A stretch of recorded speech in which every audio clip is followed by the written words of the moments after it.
பண்ணியிருக்காங்க. அந்த ப்ரோமோவில் மறுபடியும் காயத்ரி ஜூலி கிட்ட மல்லுக்கு நிற்கிறாங்க. எடுத்தவொடனே காயத்ரி என்ன சொல்கிறாங்கன்னா, நடிக்காத நீ உண்மையாரு, அதுதான் எங்களுக்கு பிடிக்கும், அப்போ தான் நீ இங்கே இருக்க முடியும் அப்படின்னு சொல்லிட்டு திட்டிடுறாங்க. அழுந்துக்கிட்டே வந்துட்டு பெட்டில் படுத்துக்கிற ஜூலியை ஓவியா எழுப்பி என்ன ஆச்சு சொல்லு அப்படின்னு கேட்குறாங்க.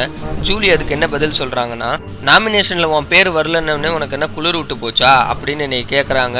நான் எதுனா தப்பு செஞ்சுட்டு என்னை திட்டினா பரவாயில்ல, நான் தப்பே செய்யலை, என்னை எதுக்கு திட்டுறாங்க அப்படின்னு ஜூலி ரொம்பவே கண் கலங்குறாங்க. ஆனால் வெளியில் ஆர்த்தி கிட்ட வந்துட்டு காயத்ரி என்ன சொல்கிறாங்கன்னா, நாமினேஷன் ஆகிறதுக்கு முன்னாடி வரைக்கும் அக்கான்னு சொல்லிக்கிட்டு இருந்தவ நாமினேஷன் ப்ராசஸ் முடிஞ்சதுக்கப்புறம் வாட் ஏர் அப்படின்னு சொல்கிறா, என்ன திமிரு பிடிச்ச ஜென்மம் அப்படின்னு காயத்ரி வந்துட்டு ஓவியா கிட்டேயும் நமிதா கிட்டேயும் ஆர்த்தி கிட்டேயும் கம்ப்ளைண்ட் பண்ணிக்கிட்டு இருக்காங்க. இதெல்லாம் எங்கே போய் முடிய போகுதுன்றதை பொறுத்து இருந்து தான் பார்க்கணும். இந்த வீடியோ பற்றின உங்களோட கருத்துக்களை கீழே உள்ள கமெண்ட் பாக்ஸில் மறக்காமல் தெரிவிங்க. காயத்ரி மற்றும் ஜூலி இவங்களை பற்றின உங்களோட கருத்துக்களையும் கீழே உள்ள கமெண்ட் பாக்ஸில் மறக்காமல் தெரிவிங்க. இந்த வீடியோ பிடிச்சிருந்துச்சுன்னா லைக் பண்ணுங்கள், ஷேர் பண்ணுங்கள். இது மாதிரியான தகவல்களை தெரிஞ்சுக்கிறதுக்கு கீழே உள்ள ரெட் கலர் பட்டனை கிளிக் பண்ணி நம்ம தமிழ் ஸ்பீடி சேனலை மறக்காமல் சப்ஸ்கிரைபும் பண்ணிடுங்க. நன்றி.